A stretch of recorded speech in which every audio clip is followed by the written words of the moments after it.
अब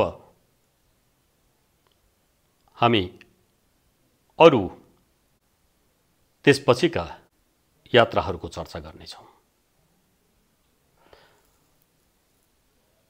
यी यात्राहरूको चर्चा गर्दा 1855 देखि 60 को बीचमा कुनै समयमा एउटा रोबर्ट ड्रुमोन्ड भन्ने ब्रिटिसले फेरि तिब्बततर्फको यात्रा गरेको वर्णन पढ्न पाइन्छ। त्यो तिब्बततर्फको निषेधित क्षेत्रतर्फको यात्राको सबभन्दा महत्त्वपूर्ण पाठ के रहेको छ भने एउटा उनले मानसरोवरमा इन्डियन रबर बोट क्यालकट्टाबाट लिएर गएको मोटर बोट मानसरोवरमा चलाए। मानसरोवर हिन्दू, बुद्धिस्ट, बोन्पो र अझ विशेष गरी तिब्बतीहरूको लागि अत्यन्त पवित्र तीर्थस्थल, पवित्र सरोवरमा मोटरबोट चलाएर ड्रुमोन्डले सैर गरेको कारण पछि त्यसको नतिजा के हुन गयो भने मानसरोवर क्षेत्रको जोङ्पो स्थानीय प्रशासकलाई लासाको प्रशासनले मृत्युदण्ड दियो। त्यो निषेधित कार्य, त्यो पाप कार्य रोक्न नसकेको अभियोगमा र उनलाई टाउको गिँडेर सजाय दिएको अत्यन्तै अचम्म लाग्दो वर्णन कथा पनि त्यसमा समावेश छ। जुन हामीले मोटरबोटको कुरा गर्यौं त्यसको ढुवानी लिपुलेकको बाटो हुँदै गरेको थियो, मानसरोवर पुर्याएको थियो ढुवानी गरेर बोकेर भन्ने चर्चा पनि यस क्रममा महत्त्वपूर्ण छ। अब यसलाई हामी फर्दर अगाडि जान सक्छौं। 1864 को एउटा सिकारी दलको भ्रमणको यात्रा वर्णनमा जानुलाई उपयुक्त हुनेछ। 1864 मा एउटा समूह सिकारी दलले कुमाऊको बाटो हुँदै तिब्बतको यात्रा गर्यो र जुन हामीले उल्लेख गरेका पासहरूबाट भएर ट्राभल गरिएको छ। यसमा भ्रमण दलको सदस्य थिए,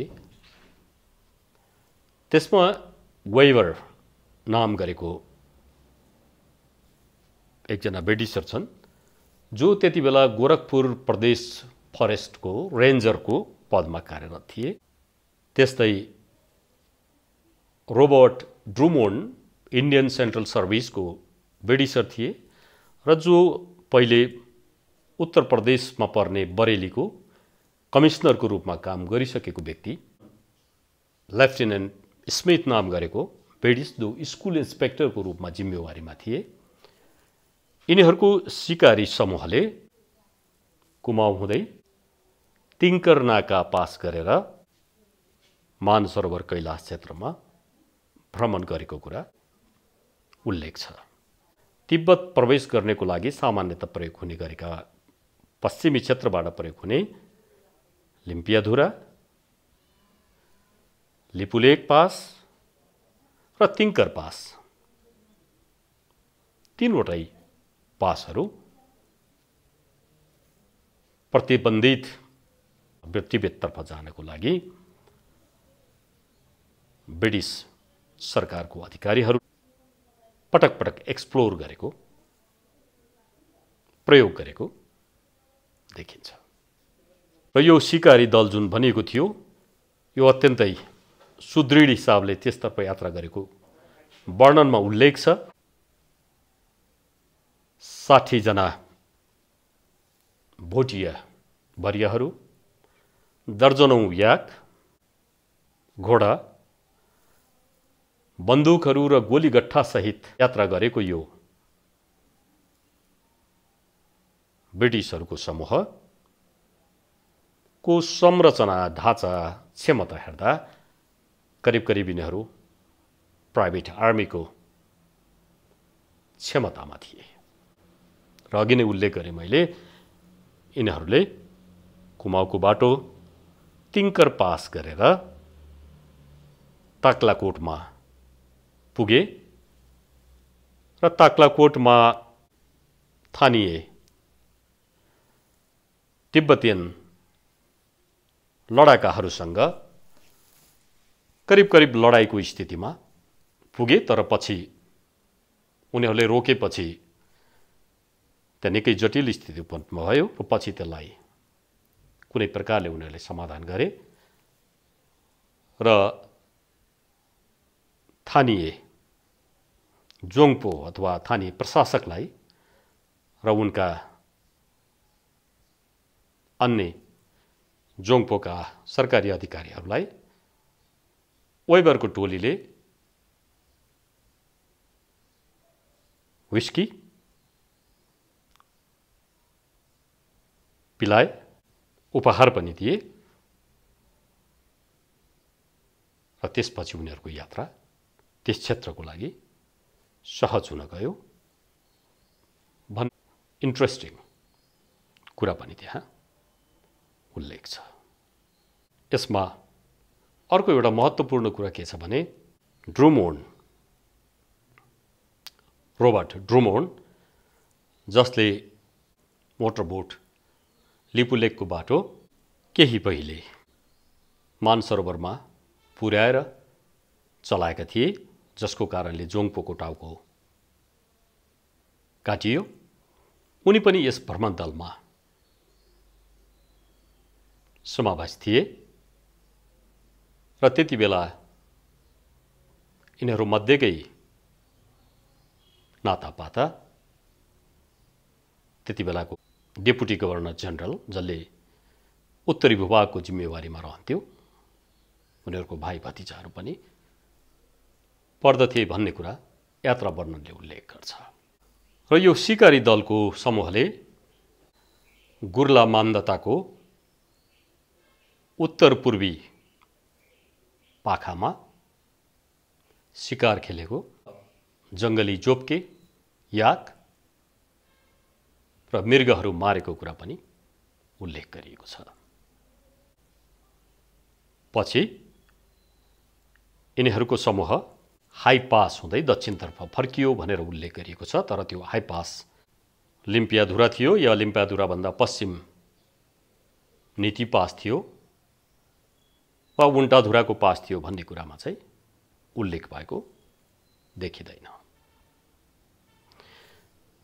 यो थियो सन् 1865 मा सिकारी दल भनिएको इस्ट इन्डिया कम्पनीका ब्रिटिस अधिकारीहरूद्वारा गरिएको तिब्बत भ्रमण, जसमा उनीहरूले तिङ्कर पासलाई प्रयोग गरेका थिए। अब यसपछि हामी अर्को एउटा यात्राको कुरा गर्छौं, जुन